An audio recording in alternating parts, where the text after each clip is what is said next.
Translate this, the billionaire said with a smirk, his diamond watch glinting under the soft light of the Tokyo International Business Summit. He leaned back in his chair, eyes fixed on a young black boy standing beside the catering table, holding a tray of sparkling water. If he translates what I just said, the billionaire chuckled, turning to his business partners, I'll give her father my job. The men around him burst into laughter, sharp, arrogant, echoing across the hall filled with men in tailored suits and women in designer gowns. To them, it was just another cruel joke, one of many that billionaires told to remind everyone who held the power. The boy's name was Malik Carter, 17 years old, tall, quiet, and polite. He wasn't supposed to be here. He was just helping his mother, Angela, who worked as a cleaner at the hotel. Tonight, they were short-staffed, and the manager had asked Malik to assist the catering crew for a few hours. Malik agreed because his mom's knees had been hurting, and he didn't want her to walk all night. He didn't expect to be humiliated. The billionaire, Richard Langston, had flown in from New York, a powerful man known for his ruthless deals and bigger ego. When he noticed Malik standing silently with the tray, his laughter started. He made a joke about cheap labor, then decided to turn it into a spectacle. His assistant, a young woman named Hannah, who was Japanese, had been translating for him all evening.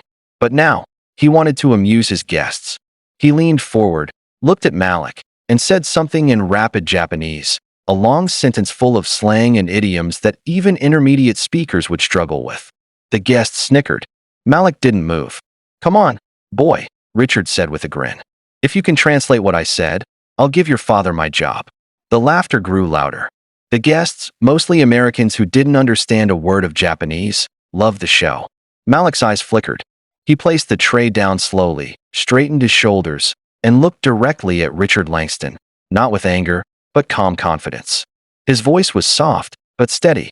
You said, Malik began, his accent clean, his tone perfectly measured, that even a dog in Japan has more manners than most kids back home. And you said people like me should stick to serving tables, because that's all we're good for. The laughter stopped. For a moment, you could hear the soft hum of the air conditioning. Hannah, the assistant, looked shocked. Richard blinked twice, his smirk fading. Malik continued, in flawless Japanese this time, replying directly to the insult. His voice carried across the room like music, sharp, clear, fluent. Every word landed with weight. He told Richard, in his language, that respect has no color, that arrogance blinds intelligence, and that real power is knowing when not to humiliate someone. Hannah's eyes widened. She covered her mouth, whispering to herself, his Japanese is perfect. When Malik finished, there was silence. Then, a few claps, soft at first. The Japanese businessmen at the next table nodded in approval. One of them, a respected tech CEO, stood up and said, That boy speaks better Japanese than most of my staff. Richard's face turned red. The cameras from a nearby media table caught the scene, though no one realized it yet. Malik took a small bow, picked up the tray again, and said quietly, Excuse me, sir. I still have work to do. He walked away, calm and composed. But inside, his hands trembled. His mother, standing across the hall, had seen everything. Tears welled in her eyes, not from shame, but from pride. That night, as the event ended, Richard Langston couldn't shake the image of that boy's confidence. He tried to laugh it off with his team, but every time he saw a Japanese guest whispering or glancing his way, his stomach turned. The next morning, the story was everywhere. Billionaire humiliates black teen, gets schooled in fluent Japanese. The headline burned across social media, millions of views in hours. Videos from the gala spread like wildfire. People around the world were sharing Malik's calm, intelligent response. Some called him the boy who taught a billionaire respect. Richard's PR team scrambled to control the damage. They issued a half-hearted apology statement, something about misunderstanding and good humor taken the wrong way. But it didn't work. Sponsors began asking questions. Japanese investors grew cold. Meanwhile, Malik returned to school the next day, trying to act normal. But everyone knew. Reporters called. Teachers whispered. Students who once ignored him suddenly wanted to sit with him. His mother told him to stay humble. Son, she said, you didn't embarrass him. You reminded him. But the story wasn't over. A week later, a black car stopped outside their small apartment. Out stepped a man in a gray suit, Hiroshi Tanaka, CEO of a major Japanese corporation. He had been one of the guests at the gala. He said, "I watched what you did. That took courage and mastery. I'd like to offer you something." Malik and his mother exchanged looks, unsure what to say. Hiroshi smiled. "A scholarship. Full tuition. In Tokyo." Angela's eyes filled with tears. Malik froze. "Tokyo," he whispered. "Yes," Hiroshi nodded. "You have potential. Don't let arrogance around you dim it. Japan could use a young man who understands both respect and resilience." Malik couldn't believe it. The very language that Billionaire tried to use to humiliate him had opened a door to his future. But as he packed for Japan weeks later, he didn't know that fate and Richard Langston weren't done crossing paths yet. Tokyo smelled different, like rain on clean pavement mixed with roasted coffee and the faint hum of neon lights. Malik stood at the arrival terminal, his backpack slung over one shoulder and his mother's old locket in his hand. He couldn't stop smiling. For the first time in his life, he wasn't cleaning floors or serving tables. He was here to learn, to grow, to become something bigger than the story that made him famous. The scholarship from Tanaka Corporation had changed everything. Malik was now enrolled at Tokyo Global Institute, one of the top language and business programs in Asia. The university had even arranged housing and a small stipend. The first few weeks were overwhelming. Adjusting to Japanese culture, balancing studies, and being recognized by students who had seen his viral video. Some admired him. Others tested him, curious if he was as fluent as they'd heard. But Malik wasn't chasing fame. He wanted knowledge, and a chance to prove that he was more than a meme or an internet story. He spent late nights studying, perfecting his reading and writing, learning kanji until his eyes ached. His professors noticed his dedication. Mr. Sato, his mentor, told him, "You learn not just to speak the language, but to understand the heart behind it." That's rare. Months passed. Malik flourished. He grew more confident, his Japanese more natural, his understanding of business sharper. He became close friends with Aiko, a cheerful girl from Osaka who studied finance. She admired Malik's humility. When he told her about the billionaire who had mocked him, she frowned. "People like that think money is language," she said softly. "But respect is the real translation." One rainy evening, as Malik and Aiko walked past Shibuya Crossing, she pointed to a digital billboard. Malik froze. On the screen was a familiar face, Richard Langston. The ad read, "Langston Enterprises and Tanaka Corporation, Global Partnership Announcement." Malik's stomach dropped. The same billionaire who had once humiliated him was now forming a business alliance with the same company that had given him a scholarship. Aiko looked at him. "That's your—" "Yes," Malik interrupted quietly. "That's him." He went home that night restless. Memories of the gala flooded back. The laughter, the stares, the arrogance in Richard's voice. He'd thought that chapter was over. But life had a strange way of circling back. The next morning, he received an email from the university. "Congratulations, Malik Carter. You have been selected for an exclusive internship with Tanaka Corporation's global division." He couldn't believe it. The same company partnering with Langston Enterprises had chosen him. Fate wasn't just circling back. It was drawing the two men closer for a reason. The Tanaka headquarters was breathtaking, a towering glass structure overlooking Tokyo Bay. Malik walked in wearing a crisp navy suit, heart pounding but chin held high. He was assigned to work directly under the international liaison team, helping translate between Japanese executives and American clients. His role required professionalism, precision, and poise. On his first day, he met Mr. Tanaka again. The older man greeted him warmly. "Malik, I've been following your progress. You've made us proud. There's someone important visiting next week. I'd like you to be part of that meeting." Malik nodded. "Yes, sir." He didn't need to ask who. Deep down, he already knew. The next week arrived faster than he expected. Malik spent nights preparing, reviewing documents, studying business terms, and rehearsing his translations. When the day finally came, he woke before sunrise, dressed in his best suit, and took a deep breath before stepping into the boardroom. The doors opened, and there he was, Richard Langston. The billionaire entered flanked by his assistants, his trademark arrogance softened by fatigue and the weight of his declining reputation. He looked older, the confident gleam replaced by something more fragile. When his eyes met Malik's, for a second, he froze, recognition flickering like a spark. Mr. Langston, Mr. Tanaka said cheerfully. This is our top intern, Malik Carter. He'll be assisting with translations today. The room went quiet for a heartbeat. Richard's jaw tightened. Carter, huh, he said slowly. We've met before, haven't we? Malik smiled politely. Yes, sir.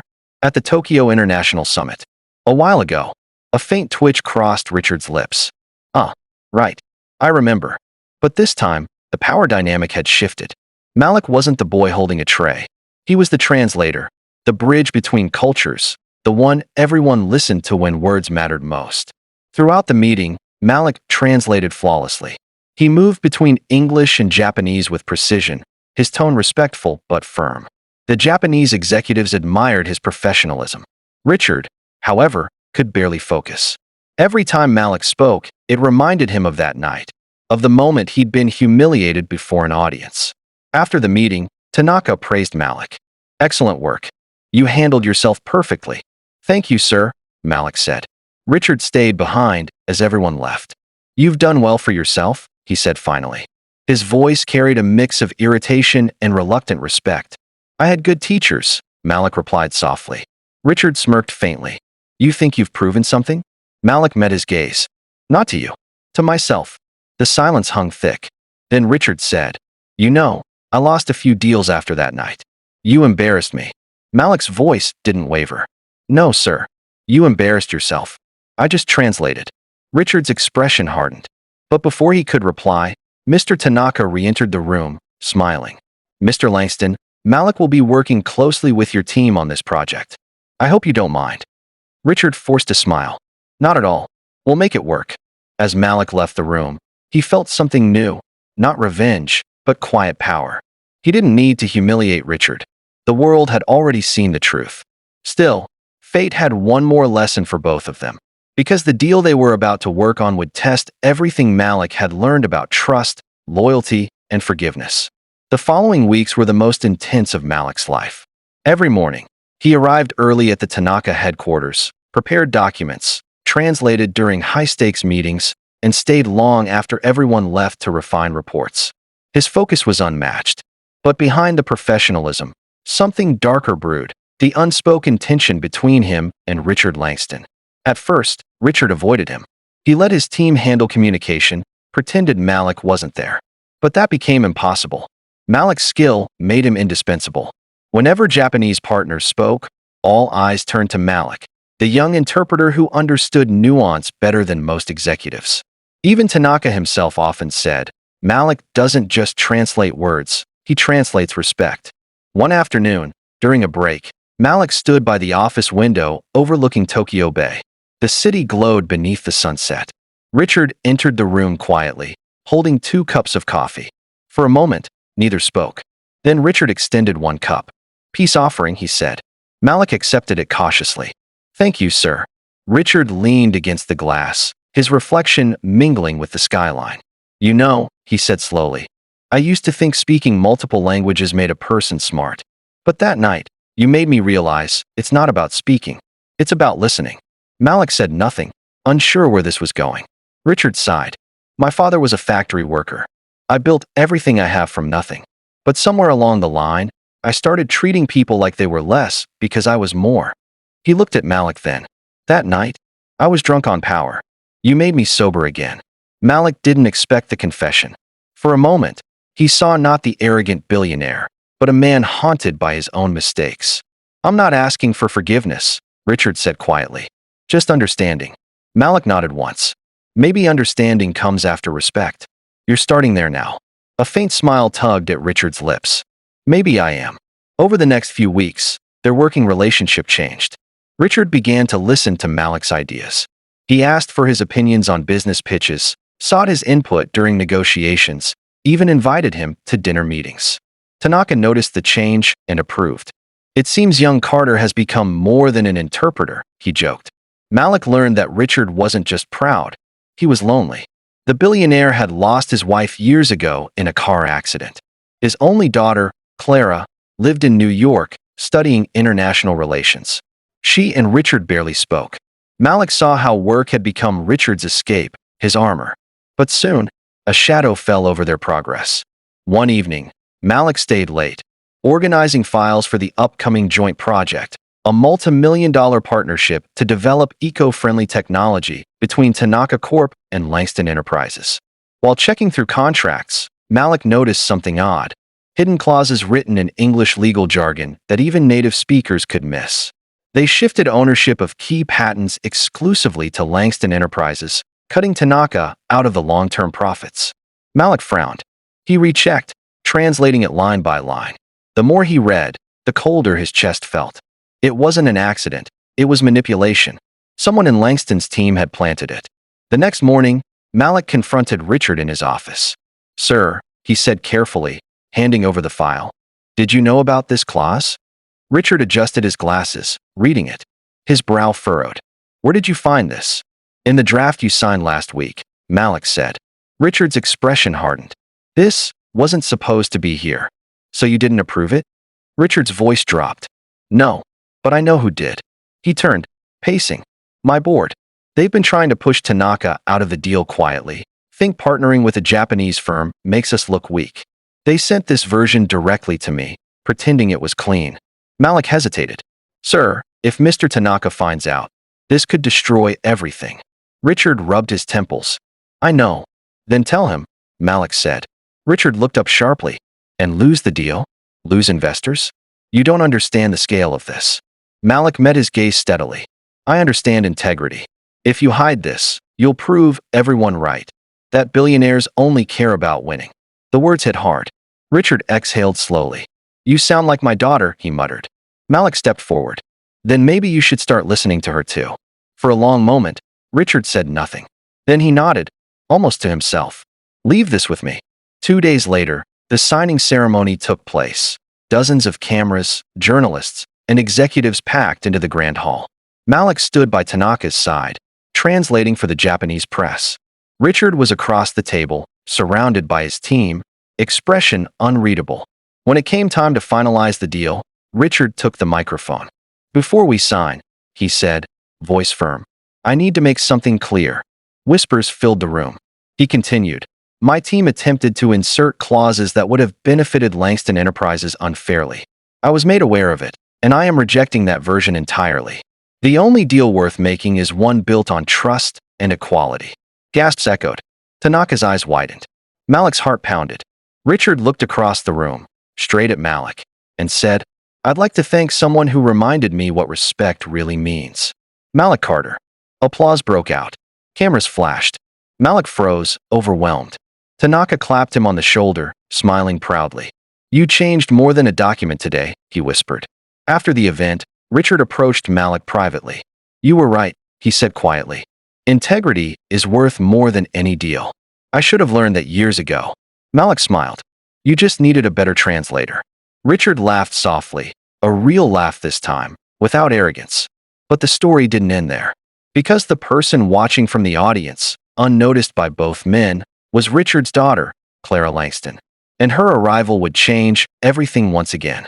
When Malik first saw her, he thought he was seeing someone out of a movie, tall, confident, with sharp blue eyes and a calm intelligence that reminded him of her father before life hardened him. But unlike Richard Langston, Clara carried no arrogance in her expression, only curiosity. She approached him after the ceremony, while journalists still swarmed the room. "You're Malik Carter," she said, her tone firm but kind. "The boy who made my father rethink his life." Malik smiled modestly.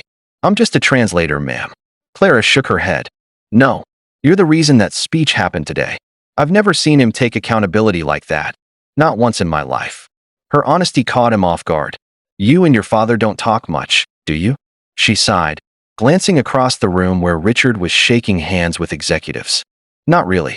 After my mother died, he buried himself in work. When I tried to reach him, he shut me out. I stopped trying after a while." Malik studied her face. She had her father's eyes, but not his walls. Over the next few days, Clara stayed in Tokyo to assist with the partnership transition. She and Malik often crossed paths, at briefings, dinners, and press events. She was smart, sharp, fluent in business etiquette. But what intrigued her most wasn't Malik's intelligence, it was his grace. He treated everyone, from the janitor to the CEO, with the same respect. One evening, after a long day of meetings, Clara found Malik in the quiet office cafe, practicing kanji on his tablet. She sat across from him. "Do you ever stop working?" she teased. He grinned. "Not until I stop making mistakes." "Then you'll never stop," she said, smiling. "That's what makes you great." They talked for hours, about culture, dreams, and family. Malik told her about his mother, how she worked double shifts to pay rent, how he promised himself he'd change their lives someday. Clara listened closely. "She must be proud," she said softly. "She is," Malik said. "But she worries I'll lose myself chasing success." Clara looked down. "I know that fear. I've seen it happen to my father."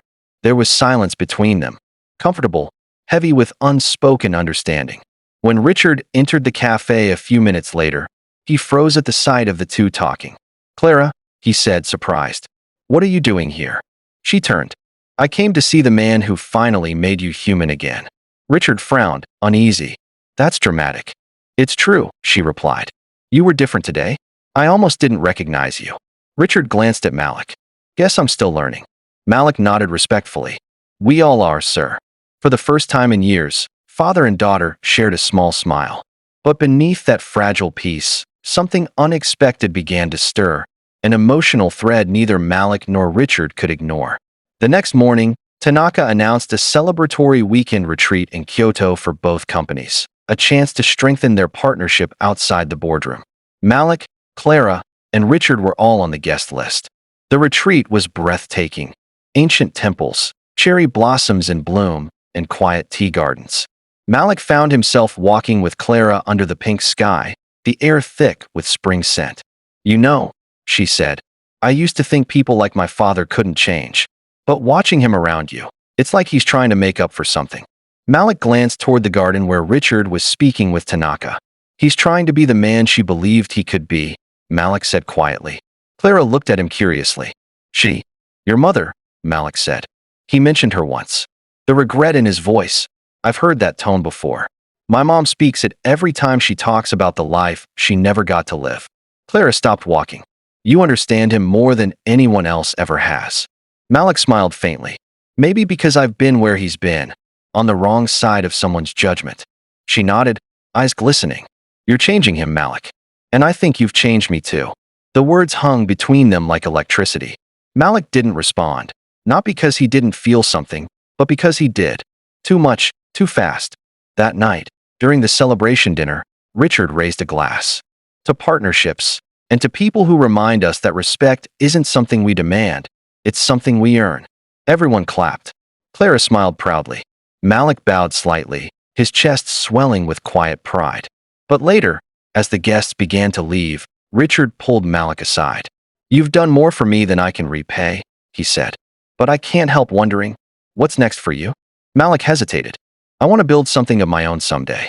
Maybe a company that connects cultures through language, where people from different backgrounds can work together without prejudice." Richard nodded, genuinely impressed. "That's remarkable. You remind me of who I was before I lost myself." Malik chuckled. "Then maybe this time, don't lose yourself again." Richard smiled. "Deal." But just when everything seemed perfect, when Malik thought he'd finally found peace, a storm began to brew. The next morning, a leaked article hit the news. Langston's redemption? Or manipulation? Sources claim viral teen's job is just a PR move. It spread like wildfire. Reporters accused Richard of exploiting Malik's viral fame to restore his public image. Some even suggested the scholarship was part of a rebranding scheme. Within hours, Malik's phone exploded with messages. His classmates, co-workers, even old neighbors from the US, all asking if it was true. He felt sick. Everything he'd built, his dignity, his hard work, was suddenly being questioned. When he confronted Richard, his voice shook. "Did you know about this?" Richard looked furious. "Of course not. My PR team might have used your story for press, but I never approved this." Malik's chest tightened. "So I'm your redemption story? Your cleanup headline?" "Malik, listen." "No," he said, voice breaking. "I thought you changed." He turned and walked out, ignoring Clara's calls behind him. That night, he packed his things, ready to leave Tokyo for good. But as he reached the airport the next morning, a familiar figure was waiting at the gate. Richard Langston, alone, no cameras, no suits. Just a father, a man, looking broken. The Tokyo airport was nearly empty that morning, quiet except for the hum of announcements echoing through glass halls. Malik stood near gate 42, staring out at the gray clouds hanging low over the runway. His suitcase was beside him, half unzipped, his boarding pass clutched tightly in his hand. He had made up his mind. He was done being a story, a symbol, a headline. Then came the voice he least expected to hear. Malik. He turned. Richard Langston was running. Actually running. Through the terminal, coat flapping, his usually slick-back hair messy from the wind. Security guards glanced in confusion, but Richard didn't stop until he reached Malik, gasping for breath. Wait, he said, panting. Please. Malik's eyes were cold. You shouldn't be here. Richard nodded. Maybe not. But I had to come. He straightened, catching his breath. You think that article was my doing? It wasn't. My PR team leaked it without my permission. When I found out, I fired them all. I've spent the last 12 hours fixing this mess, because you deserve the truth. Malik didn't answer. He just looked at him, searching for sincerity. Richard continued, voice trembling. You were never my redemption story, Malik. You were my reminder. You showed me that power without respect is empty. I didn't help you to save my image. You helped me save my soul. The words hit like thunder. For the first time, Malik saw no arrogance, no mask, only regret. Richard reached into his jacket and pulled out a small envelope. Here, he said, handing it over. Malik frowned. What's this? An official partnership proposal, Richard said. Between Langston Enterprises and you. Malik blinked. Me? Richard nodded. You wanted to build something. A company that connects cultures through language. I remember. I've already spoken with Tanaka. He's agreed to fund it. 50/50 ownership. You run it. I'll back it. Malik stared, stunned. Why are you doing this? Richard smiled softly. Because for once, I want to build something good. Not for profit, but for purpose. And because I owe you that chance. Tears stung Malik's eyes, but he blinked them away. You really changed, he whispered. Richard chuckled. Took a while. Guess I needed a better translator after all. They both laughed, not out of pity, but release. Years of pain, misunderstanding, and pride washed away in that moment. Clara wanted to come, Richard said, glancing around. But I told her I needed to do this myself. She's waiting outside. She's worried about you. Malik took a deep breath. Tell her I'm okay. Just not leaving yet. Richard smiled. Good. Because I have a plane to catch back to New York, and I could use some company. Malik raised an eyebrow. You offering me a ride? I'm offering you a partnership, Richard said. And maybe a friendship. 3 months later, the world watched as the Bridge Initiative launched officially, a nonprofit organization dedicated to connecting underprivileged youth with international language and business programs. Its mission, to help young people use communication to break barriers and build futures. At the press conference in Tokyo, Malik stood at the podium beside Richard and Tanaka. Cameras flashed. Reporters filled the room. Richard spoke first. There was a time I believed success was measured in dollars. Then a young man reminded me it's measured in dignity. I used to think fluency meant power, but he showed me that true fluency is empathy. He turned toward Malik, smiling. Meet my partner, the future of the Bridge Initiative, Malik Carter. Thunderous applause followed. Malik stepped forward, his voice calm and clear. I was once the boy holding a tray at a gala. People laughed at me because they thought I didn't belong. But here's the truth. Respect has no accent, and dreams have no color. You don't need wealth to be seen. You need courage to stand. The audience rose to their feet. Some cried. Some cheered. Even reporters who'd written cruel headlines before were clapping now. In the crowd, Angela, Malik's mother, wiped tears from her eyes. She had flown in from the U.S. for the ceremony, holding onto her son's childhood photo. When Malik stepped off the stage, she hugged him so tightly he could barely breathe. You did it, baby, she whispered. You showed the world who you are. He smiled. We did it, Mom. Later that evening, after the press and celebration faded, Malik stood outside on the hotel balcony overlooking Tokyo's glittering skyline. Clara joined him quietly, 2 cups of tea in her hands. You were amazing, she said. The whole world's talking about you again. He laughed softly. Hopefully for the right reasons this time. Definitely for the right reasons, she said, smiling. You changed my father, Malik. I didn't think anyone could. He looked at her, eyes gentle. He changed himself. I just gave him a reason. They sipped tea in silence for a while, the city glowing beneath them. Then Clara said, "What now?" Malik smiled faintly. "Now? We build bridges, one language, one heart at a time." She laughed quietly. "You always know how to end a sentence perfectly." "Occupational habit," he said. In the distance, fireworks bloomed over Tokyo Bay, bright, shimmering, and loud. The same city that once held his humiliation now celebrated his triumph. A year later, the bridge initiative had centers in 3 countries: Japan, the United States, and Kenya. Thousands of young people were learning languages, gaining scholarships, and connecting with mentors. Malik became a symbol of possibility, not because he spoke Japanese, but because he turned pain into purpose. As for Richard Langston, he retired quietly, dedicating his time to philanthropy. Whenever reporters asked what changed him, he always said the same thing: "A boy once translated my arrogance into humility, and I've been fluent in gratitude ever since." And Malik, the janitor's son, the boy who once held a tray and stood silent under laughter, finally stood tall, knowing that the world had heard his voice. Not because he shouted, but because he spoke with respect. If this story touched your heart, don't leave without hitting that like button. Every like, every comment, and every share helps us bring you more stories that inspire, humble, and remind us that respect and kindness speak louder than any language.